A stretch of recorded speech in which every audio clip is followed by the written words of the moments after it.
Екі дос еркек и әйел бір күн квартирада бірге жатады, бірақ секс жоқ, рас па? Енді қараңызшы, екі еркекпен бір әйел квартирада не істейді, айтыңызшы. Сіздің ойыңызша оливье салат жей ма, один дома көре ма, немесе семішкі шағып отырып өсек айта ма, әңгіме айта ма? Не деп ойладыңыз, айтыңызшы.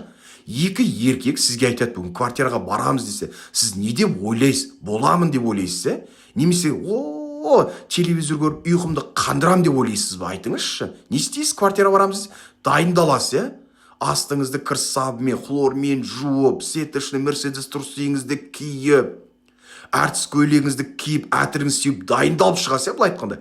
Сіздің ол ағаңыз емес, түсінер енді, туған ағаңыз айтса, жай әңгіме айтып отыратын шығармыз, телевизор көріп деп ойлайсыз. Ал енді екі еркекпенен бөтен бір әйел не істеуі мүмкін, періскеннен басқа, айтыңызшы. Не деп ойладыңыз сіз?